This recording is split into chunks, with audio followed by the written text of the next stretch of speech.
Okay, at this time, we'll call the October 27th, 2025 council meeting to order. Please rise if you can for the pledge. I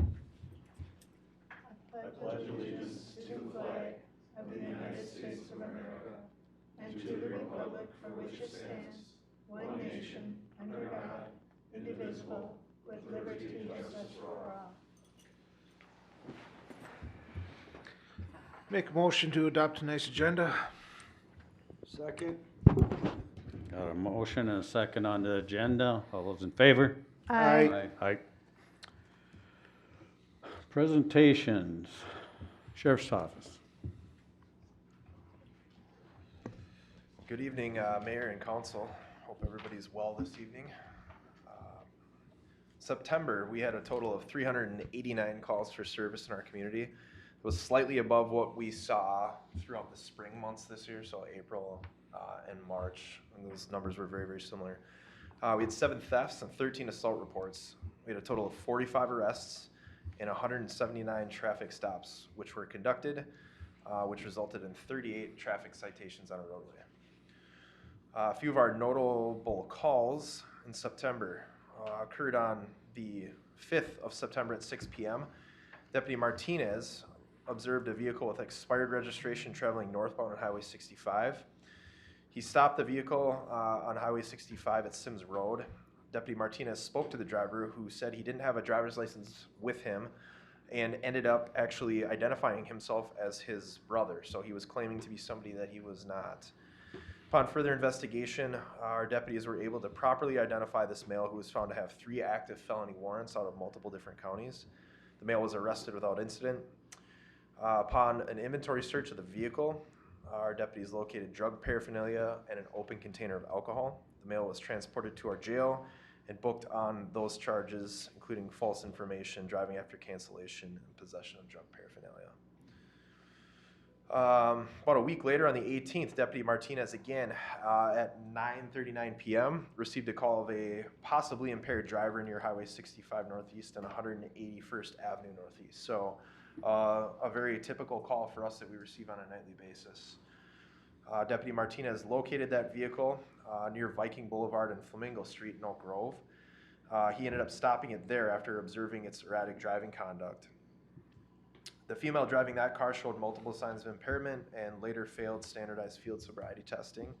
She submitted to a PBT with a result of .182. She was later arrested for DWI and then provided a evidentiary breath sample of .16.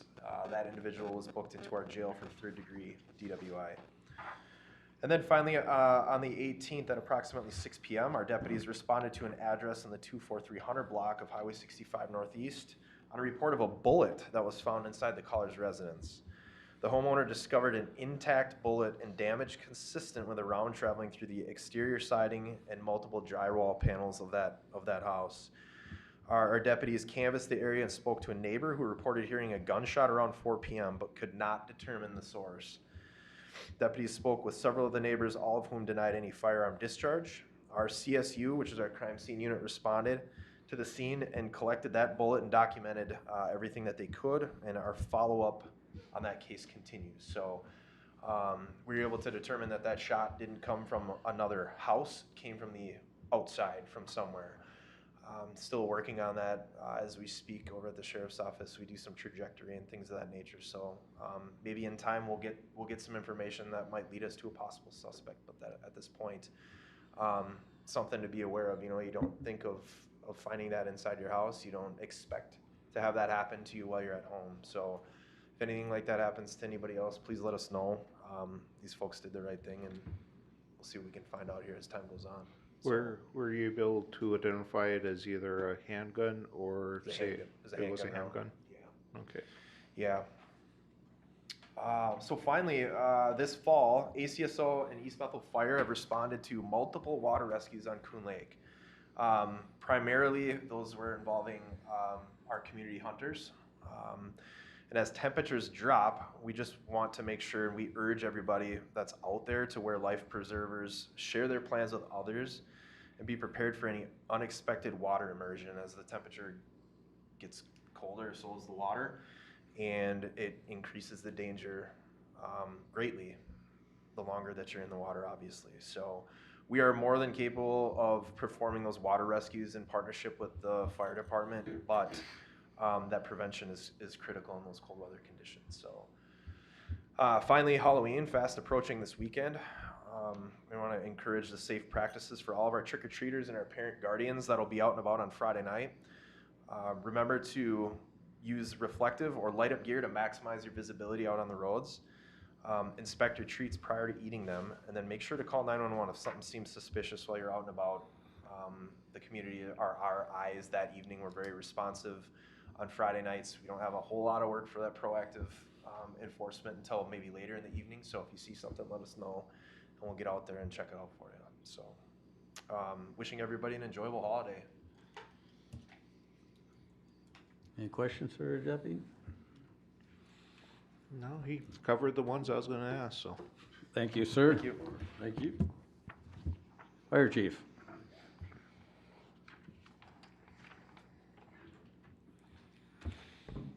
Mr. Mayor, members of the council, thank you for having me tonight. The call numbers for September, which are from our last meeting until this one, totaled 75 calls. 39 of them were medicals, 18 were good intent, and then there were 3 fire-related calls, rather. Within this time, since we last spoke on October 6th, we implemented Duty Crew. And Duty Crew has been able to answer 8 calls so far that have not resulted in an all call. One of those calls during Duty Crew hours was a car fire. Car fires are common, not usually a big deal. However, this one happened to be an EV, electric vehicle fire, which it was a hybrid. Because we had a person in the station on our Duty Crew shift, Deputy Chief Uden was able to jump into the engine immediately with them. They were on scene in a very short order, and they were able to keep that to a engine compartment fire and not allow it to get to the battery compartment, which would have changed the whole dynamic of that fire. Quick responses is what Duty Crew is meant to do, and it's doing it. We had the water rescue with the sheriff, as was already mentioned. I just want to give credit where it's due. The officer that ran that call had great communication, and they were enabled to enact that rescue quickly. The members that showed up were competent in what they were doing. They were confident in what they were doing, and they were able to get that individual onto our boat, the East Bethel fire boat, and get them to shore along with some of their belongings. I would like to echo what the sheriff's office said. You know, have life preservers, have a plan, have a communications plan. As far as other calls, you may have seen or heard on the news that there was a bus fire. Depending on which news outlet you listen to, it's labeled it as Bethel or East Bethel. That incident did happen in Bethel, outside of our area. That area is now operated or covered by St. Francis. The video shows a woman acting very quickly and getting those kids off that bus. So she did amazing work there, but it did not happen in our city. So I just don't want there to be any confusion there. With the Duty Crew being implemented, we did take that opportunity to rework our matrix to list some of the non-emergent calls as unless requested by Alina. These include blood pressure, lab values are off, those kind of calls that are not those emergent calls. So we've accomplished a couple of different things with Duty Crew's implementation. Fire prevention was at the beginning of October. We went to the schools here in town, and with Oak Grove, we were able to interact with over 400 students and staff at those schools. Had great participation, great questions. It was a great time. Weather was beautiful. Couldn't ask for a better day in October to be able to do that. We had our open house where we had somewhere between 200 and 300 people attend, which is a good turnout. It was a good time. We were able to have a couple of different demonstrations. We had the firehouse where the kids could spray water on a resettable wooden fire deal. We had our forcible entry props, so they got to watch some firefighters actually work on getting through a locked door so they could see what would happen if we showed up at a house. And I'd like to say thank you to those that participated in that above and beyond our membership, which was the Lions. They provided the food and cooked it. Lifelink 3 landed a helicopter at Station 1 and gave tours of their helicopter. Anoka County Sheriff's Office was there. Minnesota State Patrol, Anoka County Dispatch, and Excel were all part of our open house this year, and did a great job. I want to talk about we're still looking for firefighters. We're trying to find 3 more firefighters before the academy starts in February, so we are still working on recruiting. We're working on getting a mailer postcard together so that we can send that out to all residents of East Bethel and try and drive some interest in joining our department. And last, 3 of our most recently hired firefighters completed EMR, which is Emergency Medical Responder. So they are now getting familiar with our equipment and our SOPs, and hopefully we'll get them out on the trucks here very soon.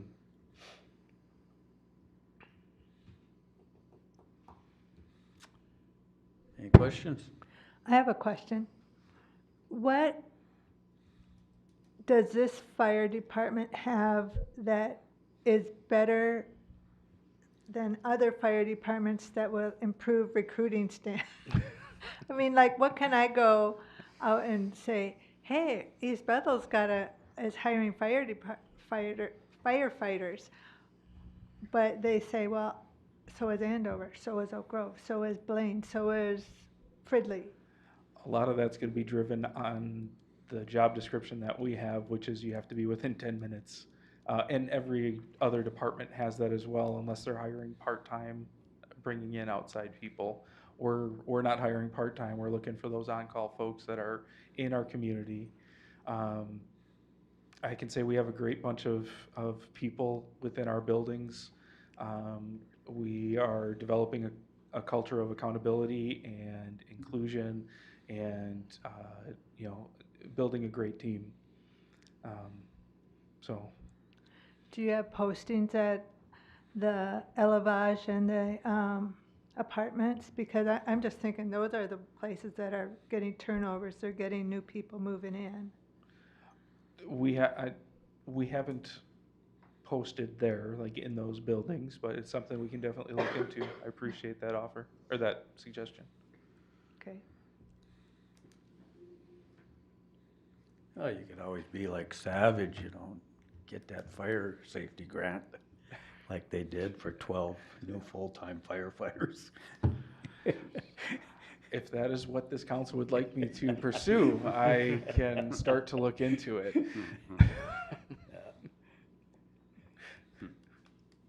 I want to say thank you for putting this duty crew thing together. It's a great vision. I believe it's something that we used to do a little bit of. Thank you for that. I thank you for working on the call reduction program. I mean, that's huge. I also want to thank both Lieutenant Peters and yourself for finding ways to tweak your systems to make our residents safer, and always continuing to look at that. So thank you very much, both of you. You're welcome. And I do want to give credit where it's due again. Some of this stuff was set up prior to my arrival. Deputy Chief Uden has been instrumental in getting duty crew put together. He's running the schedule and that kind of stuff. There's a lot that goes into this, and there's a lot of people behind the scenes, and even some of those that came before me that have made this possible. I'm just happy that we're able to implement it for the citizens. Make sure you thank them for us. I will do that. Thanks. Thank you.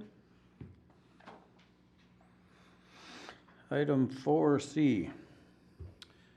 Mr. Mayor and Council, on August 25th, 2025, the council directed staff to prepare an ordinance change specifically allowing liquor consumption at the senior community center during reservations. And wanted to bring this forward here this evening. You'll see tail end here kind of what we suggest in red for a change to the ordinance.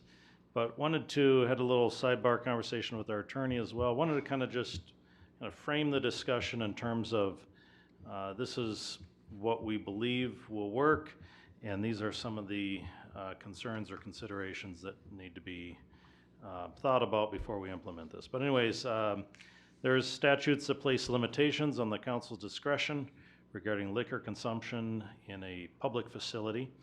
That's Minnesota State Statute 340A.101, subdivision 24B, and Minnesota State Statute 340A.414, consumption and daily permits.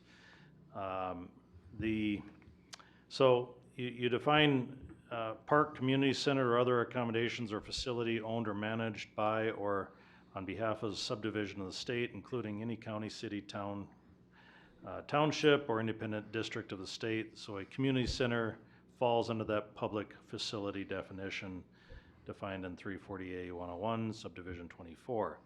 And then as you get into consumption and daily permits, it says no business establishment or club which does not hold an on-sale intoxicating liquor license may directly or indirectly allow the consumption and display of alcoholic beverages without first having obtained a permit from the commissioner.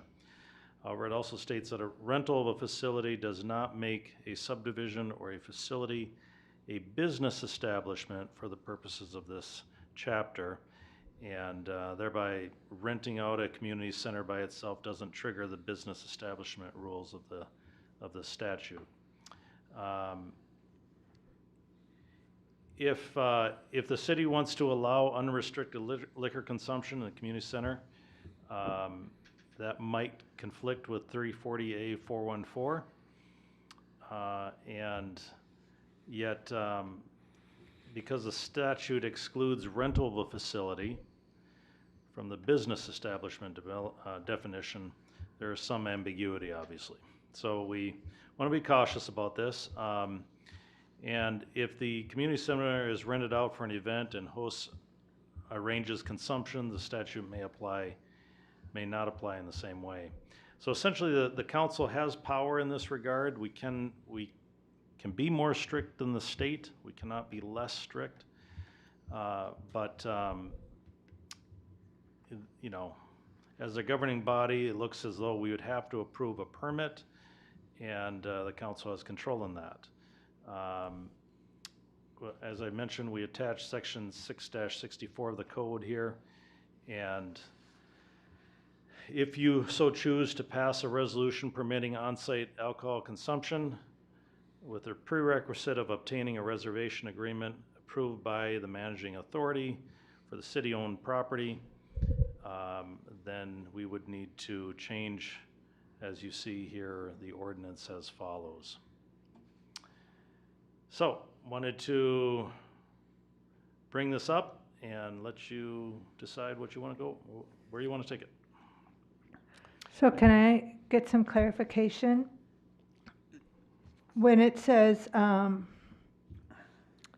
playing of games, recreation, unless authorized as part of an approved reservation, does that mean every time somebody goes to rent over there, they have to come to city council first? Or is it part of the lease, the agreement that they sign? Can we modify that?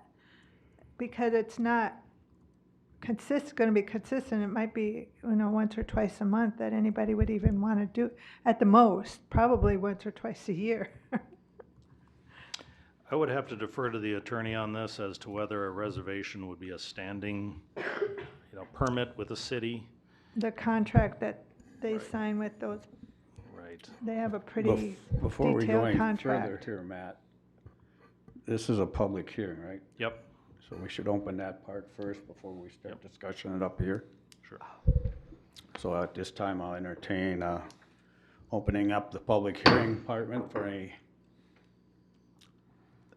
to speak from the public. Seeing none, I'll close the public hearing part of it, and now it's up for council discussion.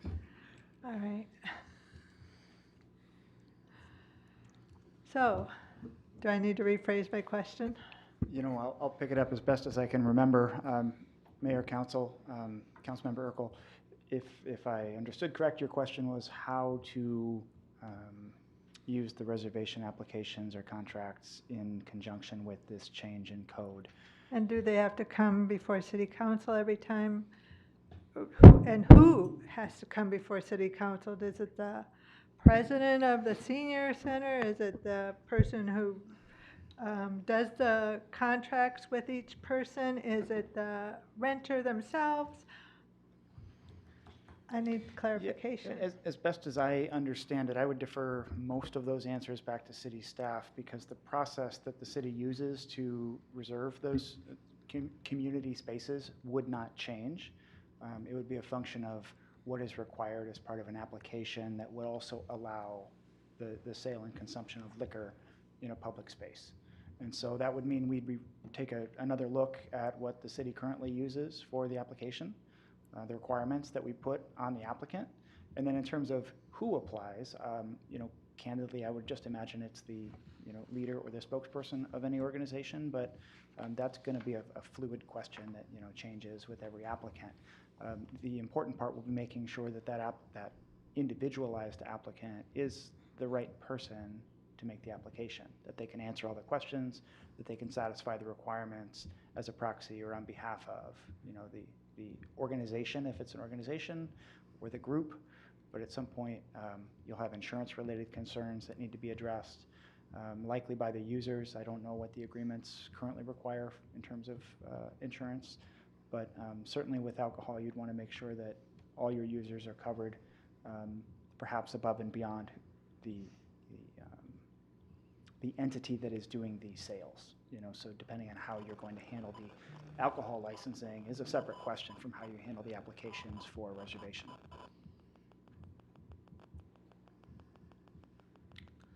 It's a pretty detailed application. I know I've done it.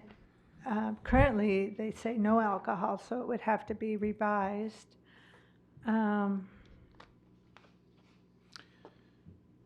Yeah. So, Mr. Mayor and Council, this, just to give you the good, bad, and the ugly, you know, it does open the city up to liability. So essentially somebody, even if, let's say Route 65 is a supplier, somebody rents a facility, they consume too much, or they come in, you know, potentially drunk already and consume some, go out and get in a car accident, it would, I'm not an attorney, but I don't think I'd have to be a gambling man to figure out the city will be named in that lawsuit. They'll go for the deepest pocket. Right. Is there benefits to this? You know, you have perhaps people that want to have a wedding venue here. They don't want to pay for a huge venue somewhere else. We don't have short-term rental houses yet, so so they want to rent this facility. That's a nice option for folks, no doubt about that. But I guess is, you know, to put it in a way that I've heard recently, is the juice worth the squeeze at this point? You know, is there enough gain for providing alcohol at the senior center for what the potential risk is going to be? That's the policy question that you have to, you know, struggle with here this evening. And, you know, yes, Route 65 is covered with their insurance. Yes, we have insurance. But our insurance, as you know, is part of the insurance trust. If we get sued, our rates go up to cover that. It's not, nothing's free out there. So, you know, if cities were completely opposed to liability, we would not have parks, right? People can get hurt in parks and get sued. We can get sued from that. So to a certain degree, cities are subject to some liability. The question is do you want to potentially look at additional liability where you have a mood altering substance that could, you know, be abused at some point. I mean, there's bars out here now today that might serve someone one drink, but they came in with 4 drinks in their system, you know. It's kind of hard to recognize that unless they're stumbling or slurring or whatever the case is, at which point they can be cut off, right? But if things are busy and people are just trying to fill orders and you're not catching the cues, at that point I think that the city is somewhat responsible, because we do own the property. But that's the question that I think you get to deal with. I know that there's some that are pro and some that are opposed, and not just on the council, I'm saying, you know, residents out there. But, you know, that's the question, and I don't necessarily have the answer for you. Because I know other community centers, like the Coon Rapids one, that's, they allow people to have alcohol if they're renting one of their A, B, or C room for big events. I haven't gone down there and asked them for what they went through to get that approval, but I know they do, and I know they play bingo and other gambling games down there too, and which I'm working on. Yeah, I think you're referring to the golf club, maybe No, they have a lot, it's their Kendall's. activity center. It's on that road, I think it begins with a R. Okay. Can't remember. It's down not far from Northdale and Hanson. Because I know that Kendall's restaurant at the golf course there, they also serve, Yeah. you know, they have an open bar type of deal, and there's also a restaurant there. I think they're probably the ones that are servicing No, this that place area doesn't more. have a restaurant. It just rents, it has, they do all their senior activities there. They rent out rooms for weddings and baby showers and all different kinds of things. And have constant activities going on.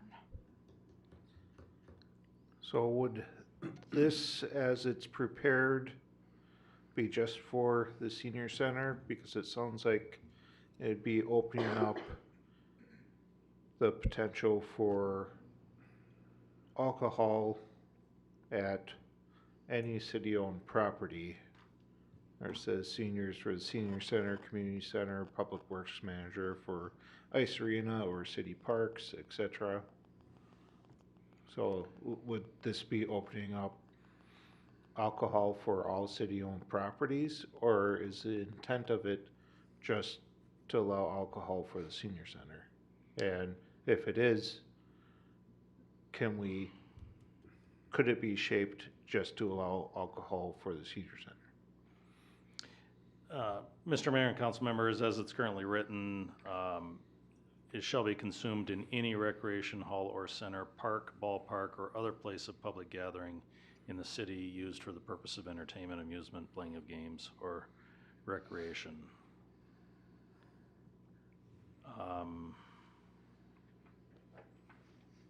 That's the restriction, unless authorized as part of an approved reservation.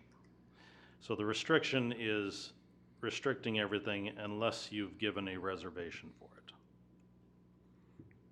So the council can decide then, we want to open up Booster Park, or we think this event would qualify, or something of that nature. Whereas in the past, I think the Lions are the only ones that have. Well, Route 65 also had a permit over there, but that's the only. It's only been allowed for Booster Day. Right. That was a restriction before. And I'm fine with it opening up for all the places. It's not like they're gonna sneak in and do it without, they have to get approval to do it, so it's not gonna be a secret.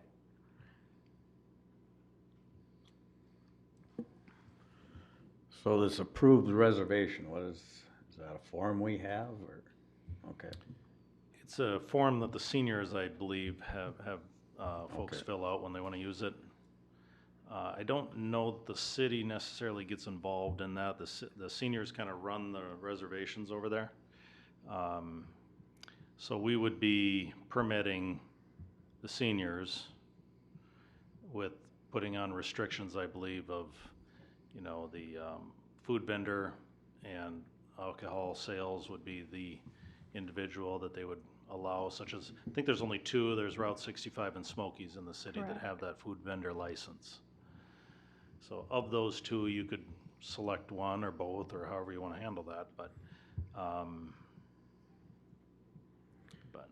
Being we're liable though, wouldn't we want to have some kind of a say in how this reservation is written up? oh, well, I believe the city did write up the reservation initially, and I don't know that you could incorporate a hold harmless into it for the city. I don't know. And I don't know that, so like I say, Route 65 has insurance, for example, if they're the selected provider. The city has insurance, but I don't know that anyone renting would be able to go out and get a $1 million rider, Actually, they do. I had to get a one-day insurance policy when I used it just for an open house type thing. And so they do require the renters to get insurance, and the seniors have a huge insurance policy too, just for that part of the building. So the seniors would need to then update that insurance policy Yes. if there was to be sales of intoxicating liquor.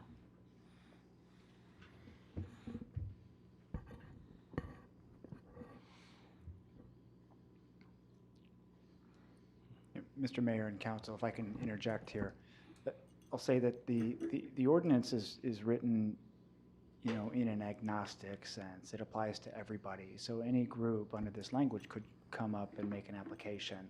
And if your intention is to restrict it to certain groups, then I'd urge you to be cautious about taking that approach. Right. Because we have to decide based on the merits of the applicant, not the, name on the application. So consider, if you're going to amend this ordinance, then consider what parameters you want to establish that would qualify as a qualifying reservation. So if you want to see additional insurance requirements, let's determine what numbers and what types of insurance. If we're going to require a one-day policy, like Councilmember Urkel mentioned, a TULIP policy, a tenant user liability policy, then that should be a requirement as part of any applicant. If the intention is to restrict it to a particular public center rather than all of the public centers, then let's be specific about that requirement.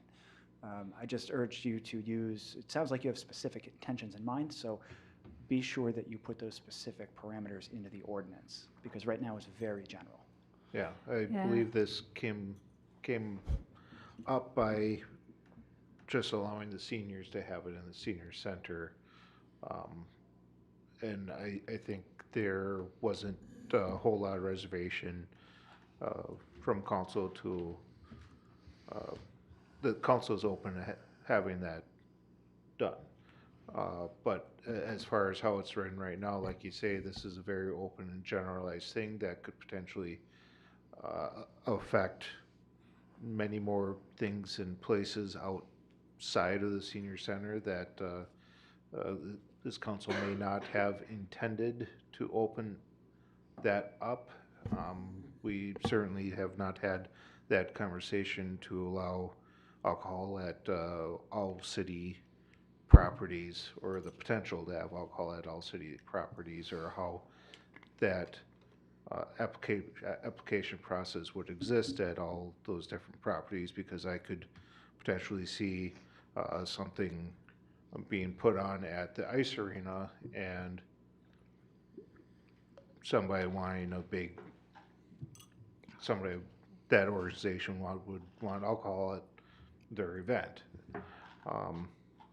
I believe that has been done before, but that went through the traditional process that we have already established in the city.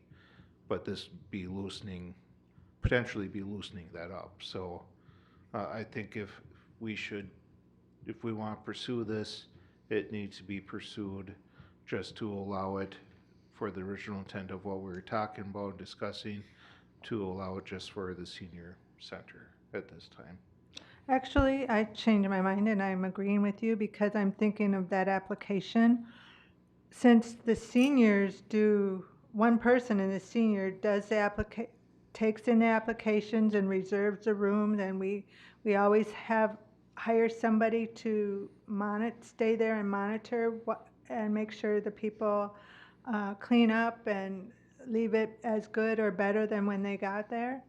But that person is not going to want to take applications for Whispering Aspens, for the ice arena, for Coon Lake, for the parks. I don't know who would be taking those. We're just going to, all I care about is the senior center, to be honest with you.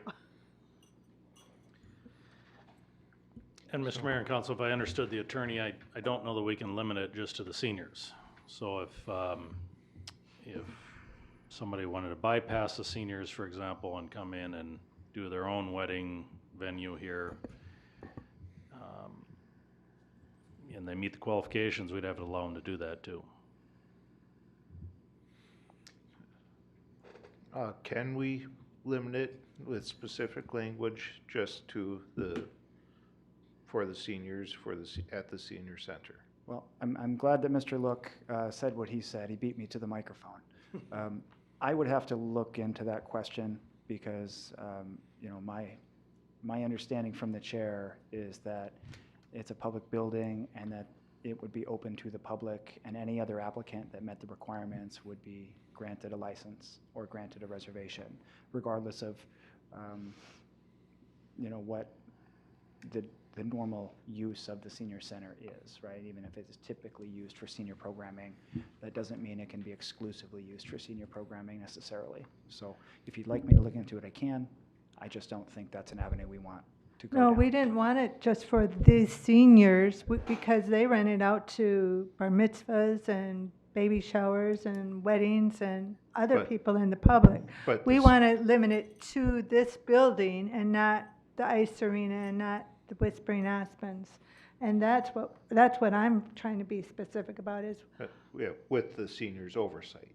yes, the seniors will always oversight. The seniors do the application, the seniors collect the money, the seniors reimburse the deposit, the seniors have the insurance, make sure that the renters have an insurance policy for that day. The seniors, they do all that over there already.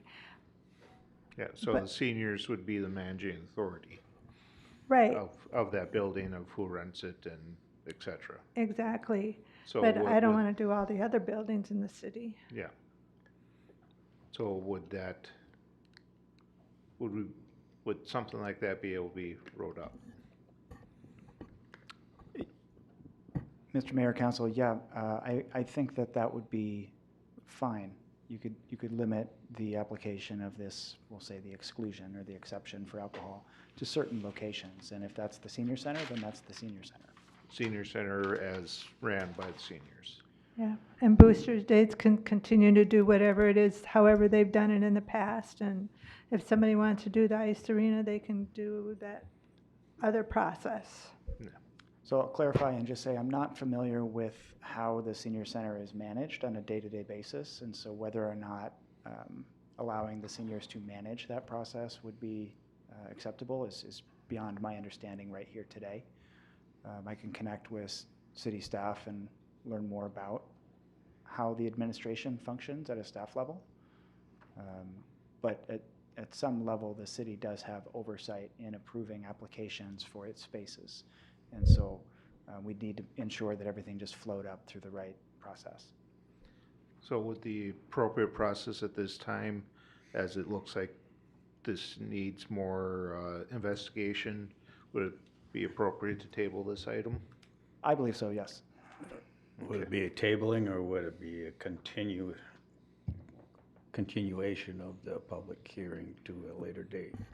I think that's an interesting question, and you'll get different answers. In this case, we may open that public hearing and continue it for a later date. I have a feeling that this ordinance will change when it comes back, and with that in mind, we should have the public hearing again. Because this public hearing is just for the ordinance change that is presented tonight. Correct. And so if you were, Mayor and Council, if you were to vote to reopen the public hearing and continue it to a later date to coincide with New the next changes. iteration of the ordinance, then I would be okay with that motion.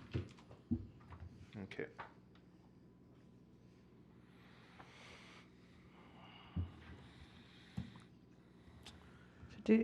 I make a motion to reopen the public hearing? Or to table. Well, we have to, You can do either. Let's reopen the public hearing first, and that'll be open, and then we move to Okay, then. we table or will table. continue the public Okay. hearing to a later date. Okay. So- Okay, at this time, we'll reopen the public hearing. okay, I make a motion to continue the public hearing at a later date? Second. We have a motion and a second to continue this. Any more discussion? Mr. Mayor, point of order, I should have been more clear. When you continue a public hearing, it needs to be a date certain. So if you were to Yep. say in 2 cycles, or next meeting, I make a motion, I correct my motion to make it effective 2 meetings from now? Is that enough time, Mr. Luck? That should be enough time. I'll second that. So that'll So be November 24th? Perfect. right before Thanksgiving. Okay. Okay, we have a motion, second. Any more discussion?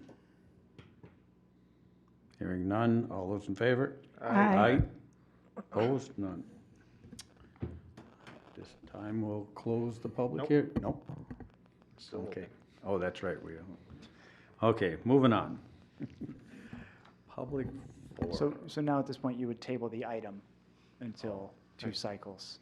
I thought we just did. But that was for the did I turn my ears off for a second? I thought that No, we was just tabling- continued the continuing public hearing. And so now you can table the item for 2 cycles to be addressed November 24th. So- I'm gonna make a motion to table the, Item. item 6 point, the restriction on purchase and consumption of alcohol till November 24th. Second. Okay, we have a motion, second. All in favor? Aye. All right. Okay. Public forum, I don't believe anybody's on the list there. Okay, moving on. 6-0. Make a motion to approve the consent agenda as presented. Second. Have a motion and a second. Any other discussion? All those in favor? Aye. Opposed? All right, down to 8A1s. Good evening, Mayor, Council. Tonight I will be providing you an overview of the 2025 system statement for the 2050 comprehensive planning cycle.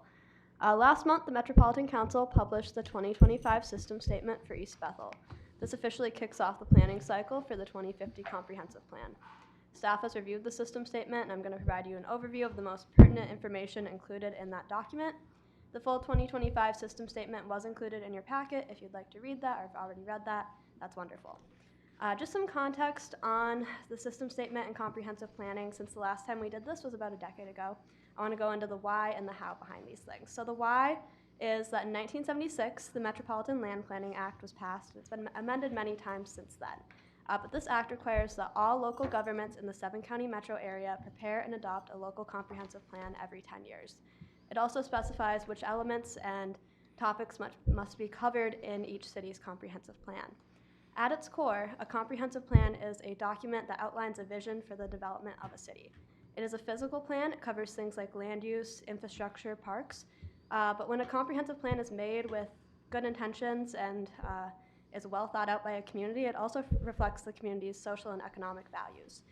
So what I like to think about is, what do you want East Bethel to look like for your children and your grandchildren who will be in the city in 2050? How do cities put together this comprehensive plan? So each city is required to draft the 2050 plan by December 31st of 2028.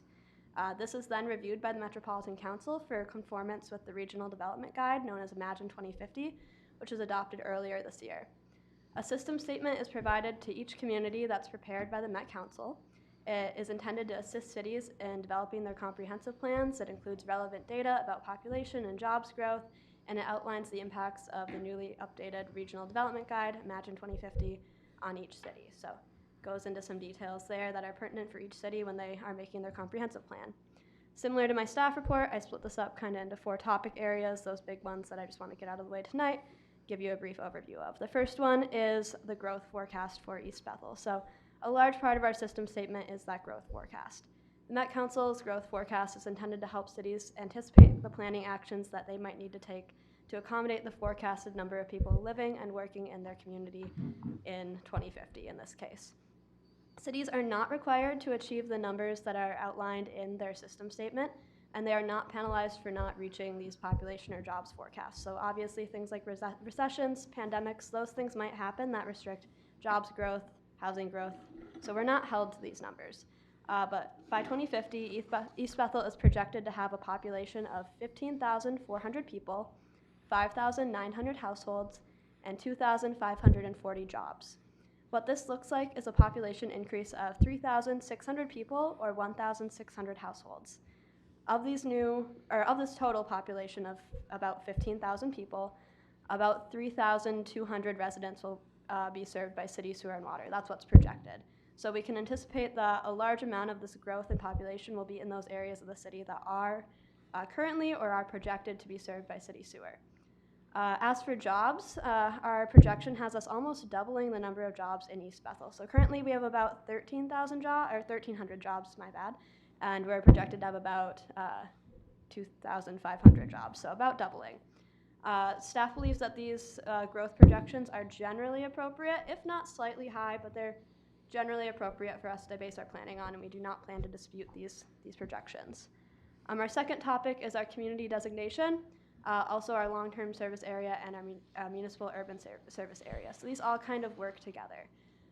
The Met Council assigns each city one or many community designations. Your community designation establishes your land use expectations, the big one being your overall density. And this must be addressed in your comp plan in many areas. So East Bethel has been assigned the designations of rural center and diversified rural. These are defined in depth in your packet. But in summary, rural centers are hubs for commercial, employment, and housing development, and they are served by water and wastewater infrastructure. Because of this, they are required to be developed at a minimum density of 3 units per acre. Rural centers are very important. They serve local economies and provide services, so think your grocery store, your veterinary clinic, things like that, that support surrounding lower density rural areas. These lower density rural areas that surround rural centers are classified as diversified rural. So East Bethel, again, has rural center and diversified rural designations in it. These diversified rural areas contain large lot residential developments and prime agricultural land, so things that people know and love about East Bethel. These areas are not projected to have wastewater or water service by 2050, though some parts of this diversified rural designation are within the long-term service area, so they can be expected to receive these services sometime in the future beyond that 2050 horizon. So not a specified date, but potentially in the future. To support orderly growth, the diversified rural designation has a maximum average density of 4 units per 40 acres. So for rural centers, we're dealing with a minimum density of 3 units per acre, and for diversified rural, we're on the other end of that spectrum, dealing with 4 units per 40 acres as a maximum. So what does this mean? Designations that we received this time around are consistent with what we received during the 2040 planning cycle. So these 2 designations are the same. There are some minor differences. For example, in this new system statement, the rural center only encompasses areas that are within our 2050 municipal urban service area, or that area that's expected to get city sewer and water by 2050. Before, this rural center designation was the entire Highway 65 corridor and then extended along our southern boundary over to Coon Lake. So this is a shrinking of our rural center designation and kind of an expansion of that rural diversified rural designation.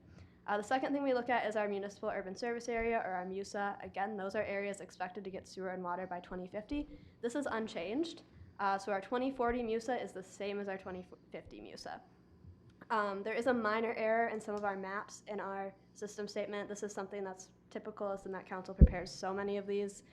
Something that we can talk to our representative about correcting, and we have a plan to do that this week. And then our last kind of thing in this consideration is our long-term service area. So these are areas of the city that are eventually expected to be sewered, but are not within 2050. So this is long-term, thinking about it beyond that 2050 horizon. This has also changed. So before, this was the entire Highway 65 corridor going all the way out to Coon Lake on our southern border. Now it is our Highway 65 corridor, but going over to our western border with Andover and Oak Grove. So this change happened. We're thinking it's because in 2040, the city disputed extending sewer over to Coon Lake, saying they want to keep it in the Highway 65 corridor. Met Council seems like responded by flipping it towards Oak Grove. Overall, just kind of a general overview of this, we believe that the community designation, long-term service area, and 2050 MUSA are generally appropriate. There weren't really any big surprises in there. City staff does have a meeting with our Met Council local planning representative this week just to get some more context on these changes and discuss their implications and correct that small mapping error, but again, nothing concerning here. Going into our third topic, which is housing. So housing is addressed in the system statement, specifically affordable housing. There is a lot of misconceptions about what the Met Council can require cities to do as far as affordable housing development. Each comp planning cycle, the Met Council determines a regional need for affordable housing. For the entire 7-county metro area by 2040, that is an estimated roughly 40,000 new affordable housing units that are needed. East Bethel's share of that is 108 new units. What this means for East Bethel is that our comp plan is required to guide an adequate amount of land, using the Met Council's formula, that could be developed at a density that supports affordable housing at our AMI targets. So 30%, 31 to 50%, and 51 to 60% area median income. What this does not mean for the city is that we actually have to build any of that housing. So I want to emphasize we are required to guide land in a way that could be developed for affordable housing, but we are not penalized if nobody approaches us saying they want to build affordable housing on that land. We can accept market rate proposals. We do not have to build that affordable housing, even though we guide land for it. We just have to guide enough land that could facilitate the development of those 108 units. What this looks like in our current comprehensive plan, because this has always been a requirement, is our mixed-use land use designation. So our mixed-use designation allows extremely high densities of development. But notably, two of the biggest projects within our mixed-use land use designation are Viking Meadows, the capstone development, and the Sandhill Parkway townhomes. These are market rate developments. They're not an astoundingly high density or anything. So we are not, again, required to build that affordable housing, though we do have to provide land that could make the numbers work out for it. And then the last topic I want to get into is climate. So this is a bit of a change from the previous planning cycles. In 2023, there was an amendment to the Metropolitan Land Planning Act that required all comp plans to acknowledge statewide targets for greenhouse gas emission reductions, include a greenhouse gas emissions inventory, which thankfully the Met Council can help with preparation of, and then identify mitigation and adaptation strategies for cities to implement to address climate change. This is something that has to be included in the plan in order for it to be accepted by the Met Council. Cities do have a wide range of options for these strategies. The Met Council is compiling a comprehensive list of these things. Cities are also allowed to come up with their own that fit their needs. This is something that all planners are kind of approaching for the first time here when it comes to the comp plan, because again, this is a new requirement, but I'm confident that we'll be able to find something that works for East Bethel and satisfy this requirement, and it should be able to be implemented, or we can at least plan for it in a way that should be pretty low stress. So it's just a new element of the plan that we have to consider. So looking ahead at next steps, in the short term, staff is meeting with the Met Council, our local planning rep this week, just to discuss the system statement, some of our questions about that, some of the plan's requirements, and then also look at eligibility for a grant that would assist staff in the cost of drafting the comprehensive plan. This is a 3-year process. It is not cheap, and this is standard procedure, just to meet with your rep and go over some of your questions. So this is what we're doing this week. Staff hopes to start the 2050 plan draft by early 2026. Again, this is due in December of 2028, so this is about a 3-year process. And then throughout the planning cycle, you can expect staff to provide regular updates on ongoing planning efforts and also to seek input from residents, local businesses, the council, commission members, as many stakeholders as possible in this process. Because again, the goal of this comprehensive plan is to create a plan that is reflective of our community's goals and values. That starts with engagement, starts with understanding what people want to see. So I'm excited to work on this process with you all and keep you all updated on it. Happy to answer any questions. How much of these changes are absolutely mandatory versus can if we do if we can, don't if we can't? Yes, so the Met Council provides us with a checklist essentially of things that are absolutely required within our plans. It's a big checklist. It's many, many pages. Things like evaluating our density, looking at our housing requirement. Those are all parts of this. That climate element is a required element of our plan. Many cities stick with that checklist, do the bare minimum. I believe that's probably what we did with our 2040 plan. It's still a pretty extensive process. So you can go above and beyond if you would like to, but otherwise there is that checklist. I can send that out to y'all after this meeting if you'd like to see it. And then my other question has to do with the public, because I really think the public needs to be involved in getting their opinion and stuff. Does the city have any kind of a plan on how they're going to do that? Are they going to have public open houses, public hearings, comp plan views, inputs? And is it going to be like part of our city council meeting? Is it going to be special days? What are we thinking? Yeah, so that process can help be shaped by you all. I think, so we hope to start that comprehensive planning process in early 2026. So part of what I'm doing in the lead up to that is kind of thinking about, okay, how are we going to do community engagement? I think last cycle, I wasn't here for that obviously, but there was a regular comp plan update at council meetings. It was also included in our newsletters, giving residents an update on what the current efforts are. I also see things like going to town halls, going to different community events, things at the schools, things at the ice arena, senior center, all of that as being incredibly valuable. And also going to events with the chamber, seeking their input. So, I mean, we are a small staff here. I am the only full-time planning staff, so limited in our efforts. I want to be honest with you, but it is top of mind for me to be out there getting input, and I hope to do that. Yeah, on our last 2040, we had multiple meetings that we invited the public at the senior center for their input. Not only was it just like come in and this is what we're doing, it was sit down listening sessions, put on a presentation. What do you think about this? Pulled out several different maps and, well, what do you want to see here? What do you think would fit there? And this wasn't just at the senior center. I believe that, like Grace said, went to a couple of different high populated areas like Coon Lake Beach Community Center, and tried to get as much public input as possible. Sweet.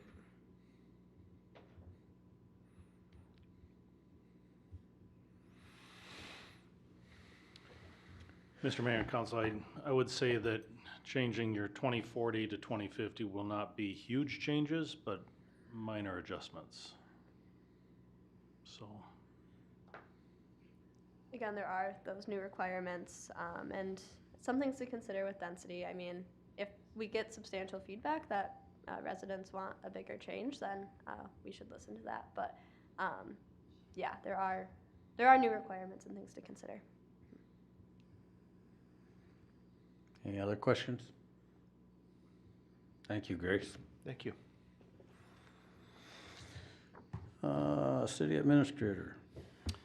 Mr. Mayor and Council, on the 13th of October here, we talked about the solicitation for proposals for facility study needs, and we are bringing it back here to the next meeting. I trust that you've had an opportunity to go through the 450 pages and commit it to memory. Thank you. And essentially bringing it back to you here to see if this is a direction you want to go. Again, I just want to emphasize that the study is kind of a roadmap that offers us an opportunity to consider not only our existing facilities, but future facilities. We just talked about the comp plan, and this is kind of what we're anticipating for population growth. What sort of needs do we have to address that population growth? what sort of needs will we have to plan for to serve that population growth? And so, again, you have before you hear kind of a summary of the different firms that submitted, and again, I think the cheapest one on here is ICS Wald. As indicated before, ICS Wald has done a lot of work for the county. I worked closely with them in the past, and there's other good ones too. TKDA is a good one that I know of, and BKV is out there quite a bit. But at any rate, I wanted to bring it back up, see what direction council wants to go on this.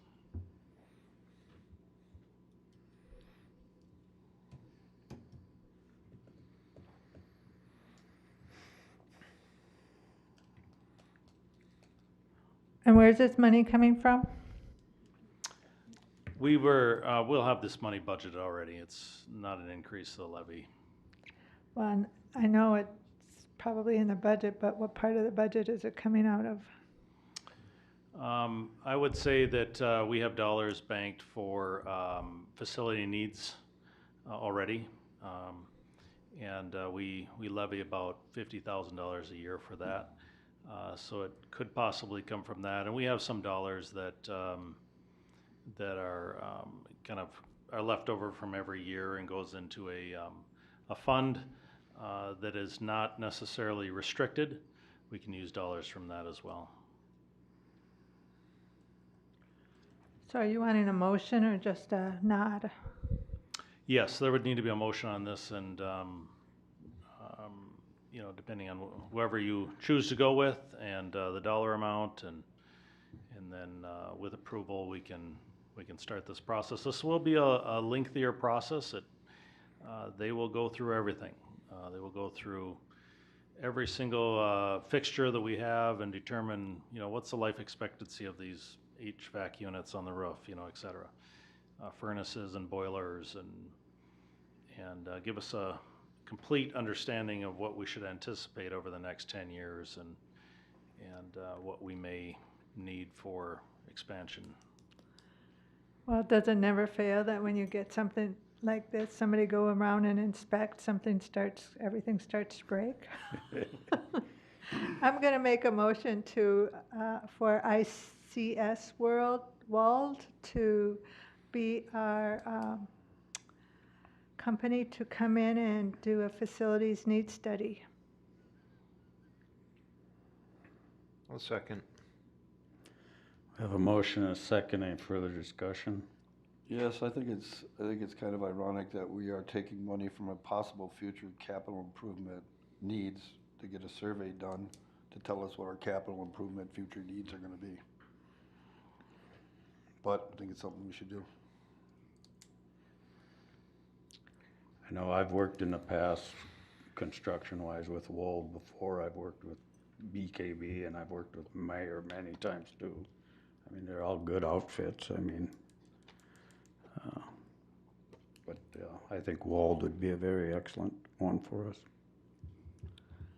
Yeah, when I looked through everything, it didn't look like it was that much difference, but the prices are quite a bit different. So I'm like, I'll take the lowest price one, and I can go through these buildings and tell you, okay, fire department number 3, that looks like it's gonna crumble any day now, But I also know it costs money, and we're not really ready for a levy for that.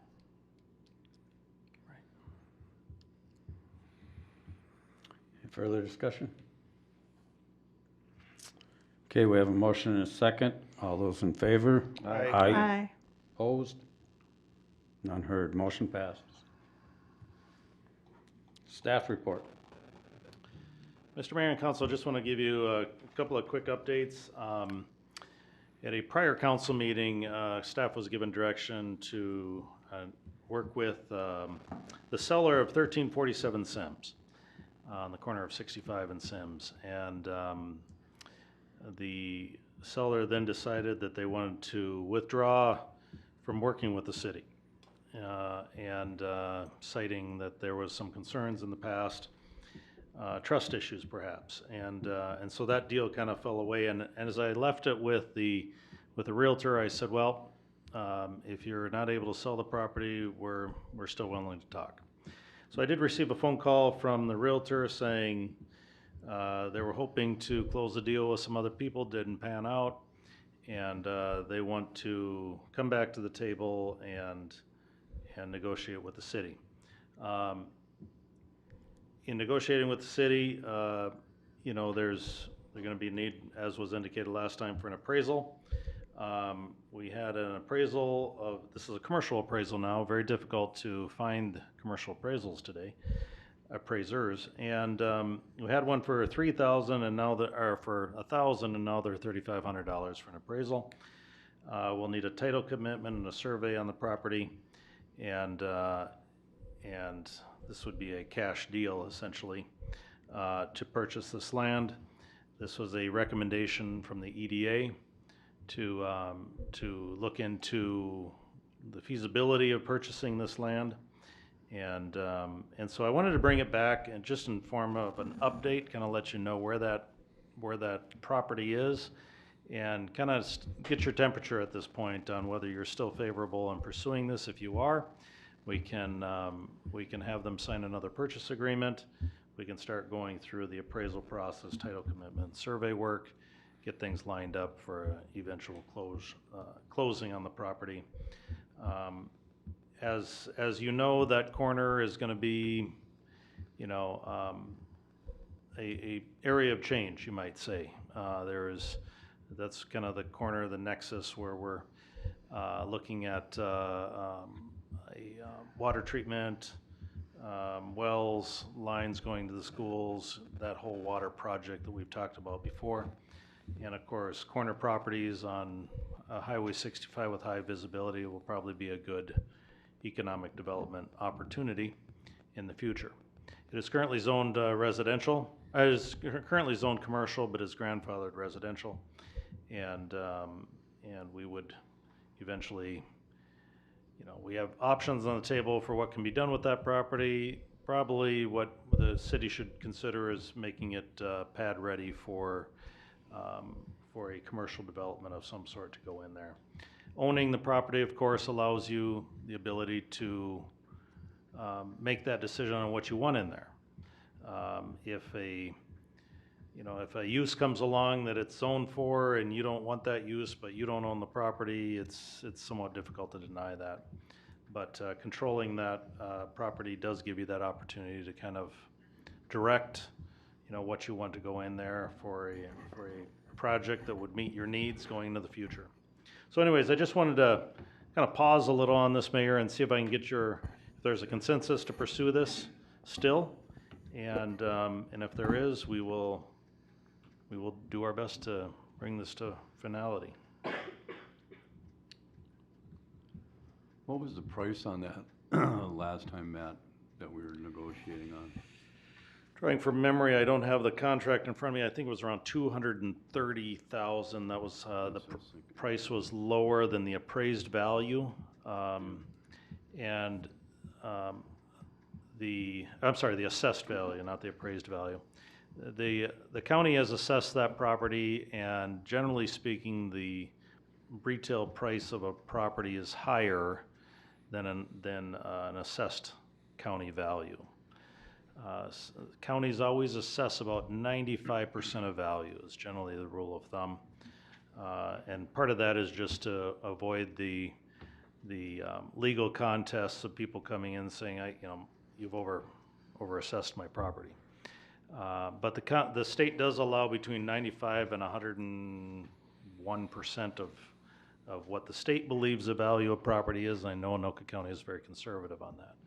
So the appraisal, if ordered, I think will essentially show that from what we're paying, you're probably going to be looking at an appraised value coming forward probably around 260, 275, maybe something like that. Is my guess. Mr. Mayor, I'll also jump in just to say, to the extent that you intend to develop offers to purchase the property, we can go to closed session to discuss that. But if we're having higher level discussions about generalized city interest, then we should do that in an open session. But I also caution, to the extent that your questions or comments will reveal negotiating strategy or pricing strategy, we may want to consider a closed session to hold those discussions.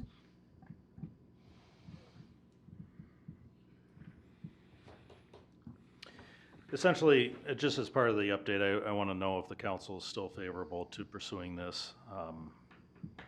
And if they are, we'll keep working on it. I think so, Okay.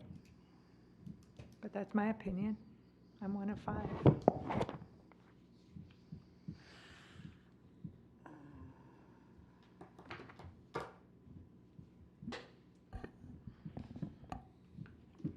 I think we should look into it further. There's still some questions we need to answer though. Okay. Some of that stuff we'll have to do. But in terms of investment for the city, we have to take a look at what we can do. Is that property right now, are they renting it or someone living there? We were trying to determine that if they have a renter in there currently. I know that there's a septic system that may or may not be operational. They did make a concession on that of, in lieu of replacing, in order to close on a property, generally speaking, the city would require the septic system to be operational. But depending on the plans that we would have for that property, we may not need a septic system there. Or you can certainly replace it and rent it out if you want. But I'm just thinking. I'm not sure that they can currently live there with the current septic system. That's important, because I mean, we could rent it out until we decide what we want to do with it. We don't want to stick any more money into it, but, okay, thanks. I know there was a question last time too about tanks. Those tanks are above ground, not in the ground. Really? Propane tanks, yep. Oh, yeah, propane tanks, of course. I was checking my notes from that meeting and it's, Right. that was one of them that's on it. That was one of the Propane questions. tanks. Right. Oh, yeah, they're above ground. I think we should pursue it, though. Check into it more.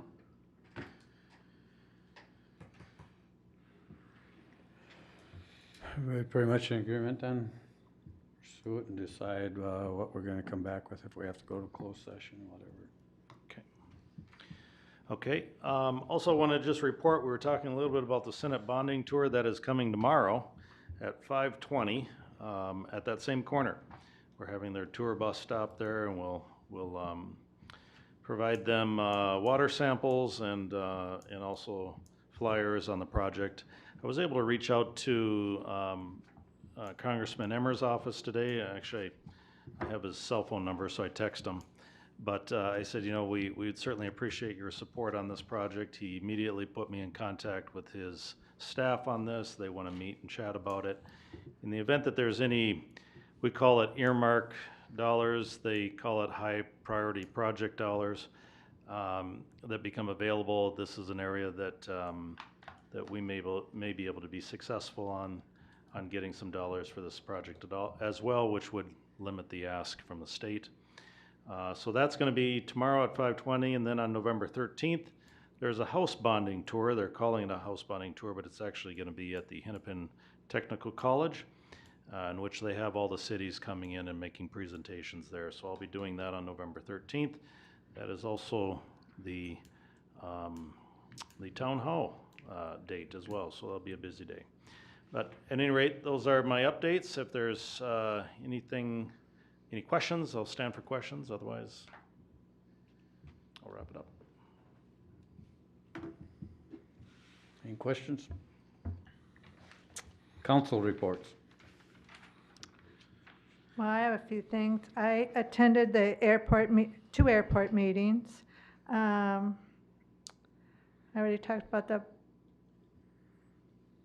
comp plan. This Friday is the dance, the senior Halloween dance, and so everybody can come dressed up. We're at 4:30, we're having the trunk or treat, and I am wondering if that can be put on the reader board, that there's a trunk or treat up here, 4:30 to 6 p.m. on Friday, which is actually Halloween. The town hall is coming up, as Matt said, November 13th. I just wanted to let you know that I invited the Elevage people, I invited the airport people, the Young Eagles people at the airport, and I think even some business owners would be nice, maybe even the chamber. What else? There's something else. And I guess that's it. Got planning meeting tomorrow, sunrise meeting on Thursday. Otherwise, wish everyone a happy and safe Halloween that's coming up. We had a good parks meeting. Major part of the discussion was involving the park fees and what we're gonna do to them. They have been sent to the planning commission, and I'll look for some ideas from those guys, but it's time East Bethel charges what they're supposed to charge. We're a buffer between the city and the country, and our property is one of a kind. The city is one of a kind, and hopefully they agree with the changes that the Parks Committee has sent up. I had the privilege of going on a ride-along this week with the Anoka County Sheriff's Department, touring our city. Thank you to Derek Peters. I've got a new outlook on what they do at night around here. It was 4 hours of learning. It really was, and I did not have to sit in the back seat. I sat in the front seat. But they do a lot, and a lot of driving. That's all I have. All right, with that, I'll close the meeting. Motion to adjourn. Second. Oh, yeah, I better, yeah. Okay, get a motion? And a Second? second, yeah. All in favor? Aye. Aye. You're just trying to trick us there, weren't you? Yeah. All in spirit. Oh, we got another meeting, right? Yeah. Yep.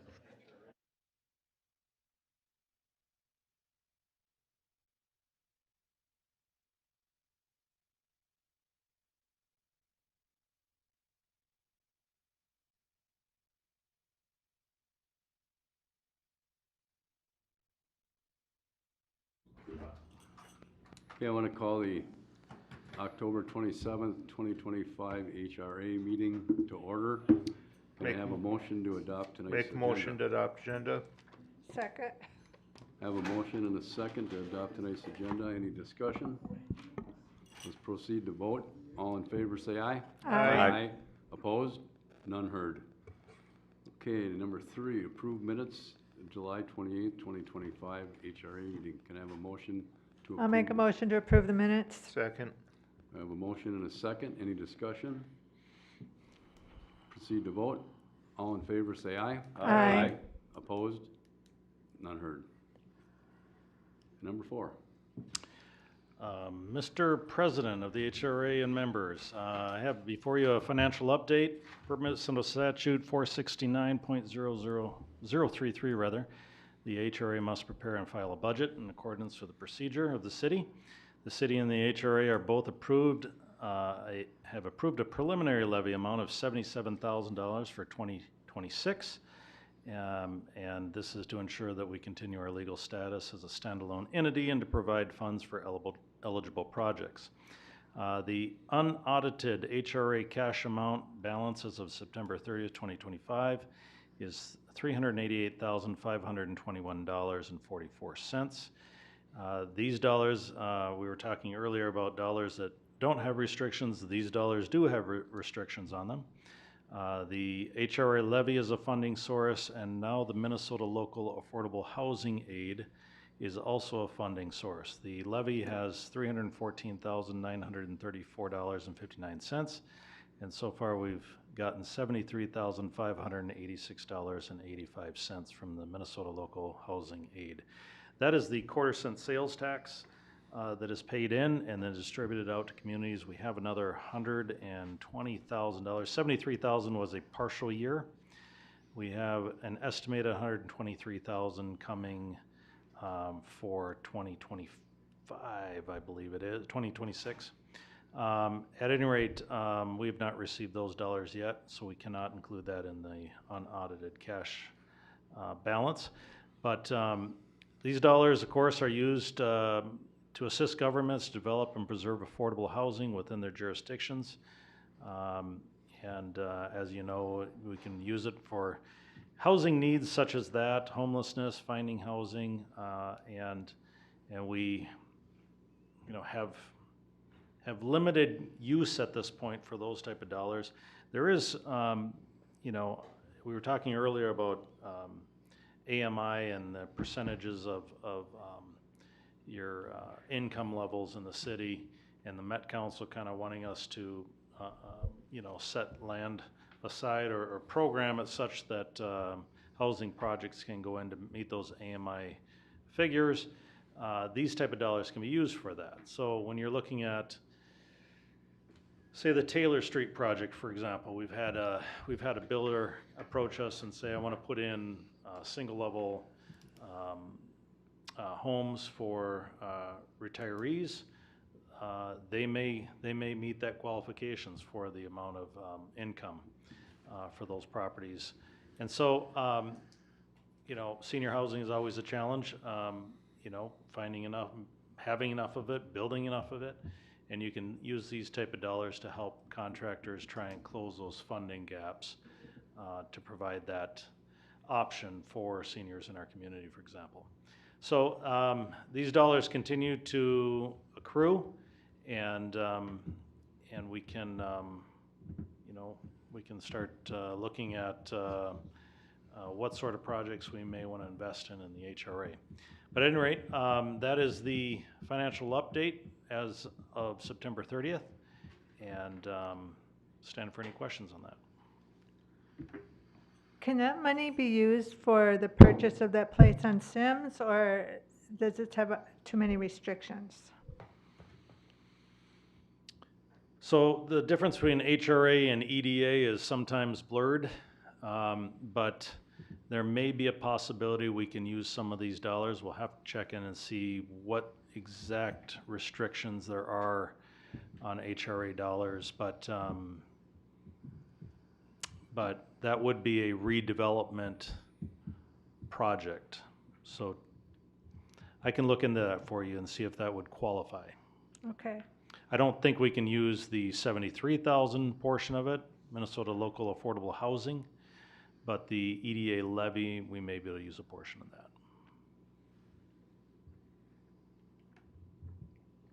Any more questions for Matt on 4? 5, Matt. Okay. We have before you here a resolution here this evening, 2025-04, setting Housing and Redevelopment Authority meeting dates for 2026.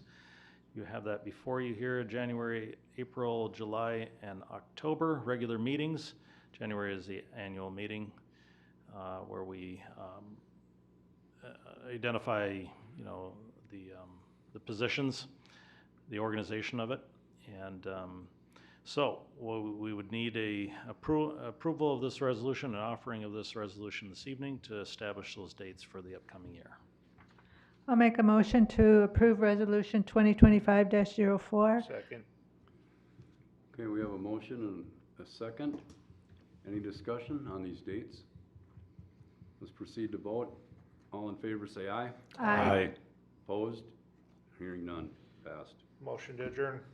Second. Got a motion to adjourn, first and a second. Any discussion? All in favor say aye. Aye. Aye. Done.